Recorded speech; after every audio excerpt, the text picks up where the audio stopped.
Game Over, Move On. Are video games the future of cinema? Hey everyone, welcome back to Next Shift Cinema. I'm Leila, your host. And today we're diving into something that's got both gamers and film buffs talking, the way video games are getting more and more cinematic.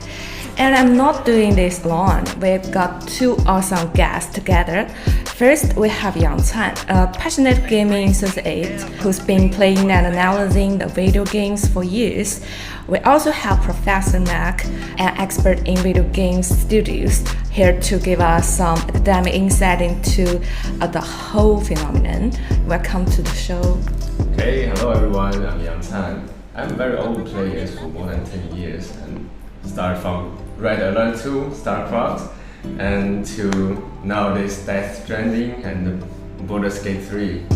I'm very excited to be here to chat about how games are evolving. Yeah, awesome.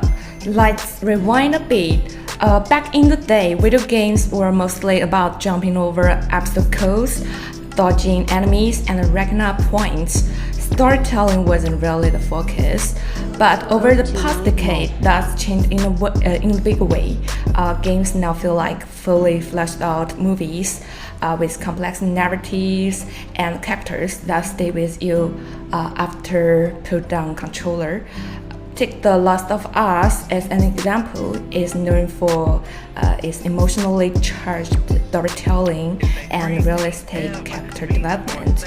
A lot of players say it feels more like watching a high-quality TV series that you just happen to be controlling. That opening sequence in just 20 minutes, it delivers an emotional gut punch that's up there with some of the best moments in film. The cinematography and the performances, it all puts you into this post-apocalyptic world in a way that's hard to shake off. And then we've got God of War, which took single-shot camera. No cuts, no loading screens, just one continuous take from start to finish, making it feel like an interactive movie.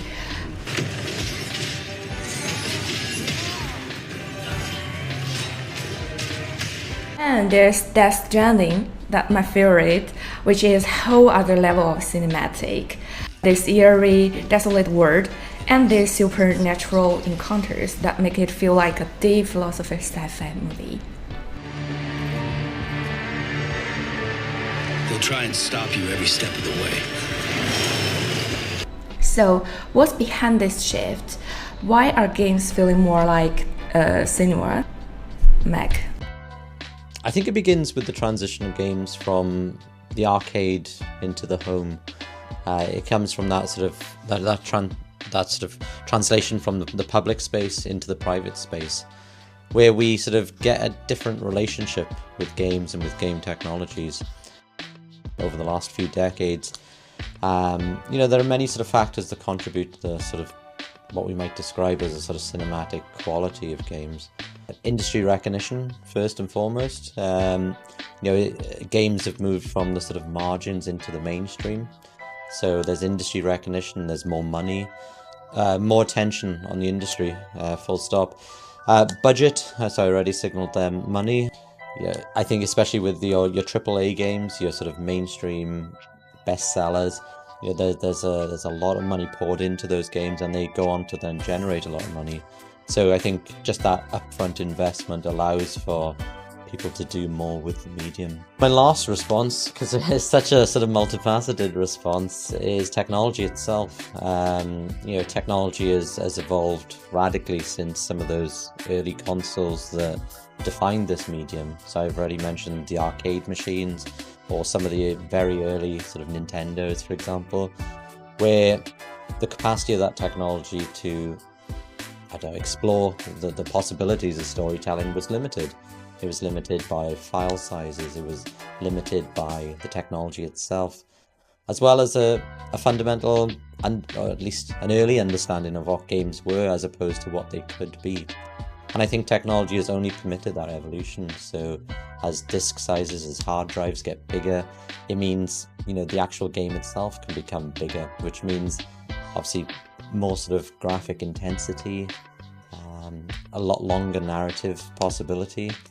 And I think all these lend itself to the idea of cinematic. I love that insight, especially about technology. Speaking of that blurred line, time, when you play this kind of games, does it feel like you are watching movies? Yeah, totally. When I play the game like Red Dead Redemption 2 and Detroit Become Human, I got so caught up in the story, sometimes I will almost forget I'm the one controlling the character. It's kind of like I'm directing a movie, except that my choices and decisions, they actually shape how the story unfolds. So I think that's the cool balance between watching and participating. Yeah, that makes sense. I've noticed a lot of players just watching full cutscene compilations on YouTube, almost like binge watching a series. What's your take on that? It just goes to show how cinematic games have been. But for me, playing the game makes a huge difference. So being the control of those choices and actions, making decisions, that's what sets gaming apart from filming. Yeah, some people worry that this trend makes games too passive, like you're just watching rather than playing. Why do you think, Mac? I think Death Stranding is a sort of great example that illustrates how far games have come, and also how blurred that line has become between media, between film, television, and video games. You very much sort of the gameplay is very sort of laboured, so it's fundamentally a walk-in sim spliced with action. However, anyone who's played that game knows that the cinematics are incredibly long, so it has these sort of cinematic, filmic scenes where you fundamentally put the controller down and you watch the game. And I think, especially the last scenes of that game, it's an hour and a half long movie where you don't press a single button. And I think, this raises a lot of really interesting questions about the degree to which Death Stranding is a game. Given that, how we think about, how we define a game is ideas of interaction. If we're not interacting with the text, then is it still a game? And I think, that line is incredibly exciting, coming at this subject as a film and TV scholar.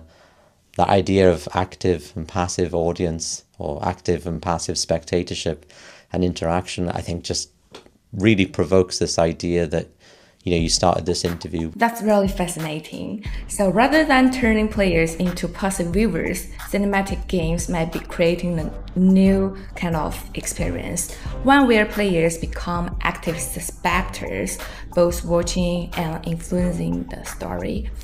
So we've talked about how cinematic gaming affects players.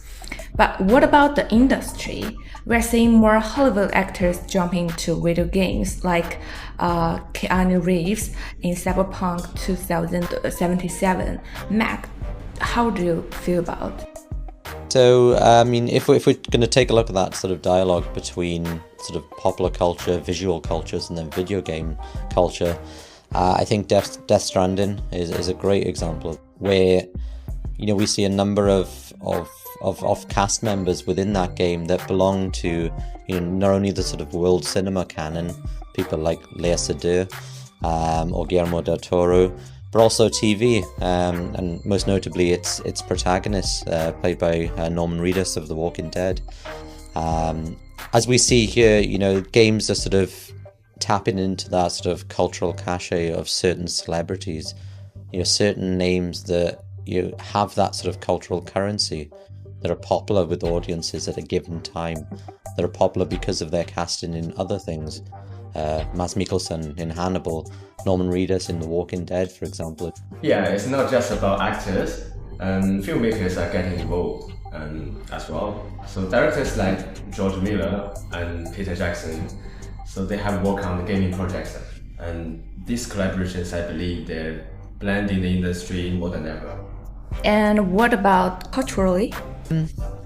I mean, in regard to sort of development costs, you're building on from what I've just said about the idea of sort of games moving from sort of the fringes into the mainstream, from being a subculture that, you know, a phenomena that happens in the arcade to a phenomena that happens at home. And then more recently, an industry-wide phenomena, and especially if we consider things like esports, or if we consider game awards, you know, games have very much moved into the public eye. So we've got public to private, the arcades to the home, and then from the home back into the public. And I think, you know, there's a sort of almost a two-way culture happening here. We get the sort of games culture, but it's also speaking to wider popular culture, wider consumer cultures, as well as wider academic cultures. And I think we're certainly the product of that year at Bristol, with, you know, where we've created our first of hopefully many video games units that, you know, endeavor to sort of interrogate that cultural dimension of video games. Tan, have you noticed it? For sure. So look at Game Awards, so many film directors and Hollywood figures showed up now. Gaming is not just a niche audience anymore, it's a mainstream entertainment. And for example, look at my favorite game, Sekiro. Its art direction, cinematics, its storytelling, and everything else, they're top tier. So you can see how many people like that back to 2019. So games like Sekiro, they're true works of art. I think they deserve to be remembered as a part of our civilization's legacy. Masterpiece. That's cool. It's wild to think about, but we are heading toward an era where stories exist across both mediums, some as movies, some as games, catering to different audiences in different ways, and that's super exciting. Alright, that's a wrap for today. If you enjoyed this episode, don't forget to subscribe and share with your friends. Next time we're talking about virtual reality, the next immersive storytelling revolution, how VR is changing the way we experience stories. Stay tuned.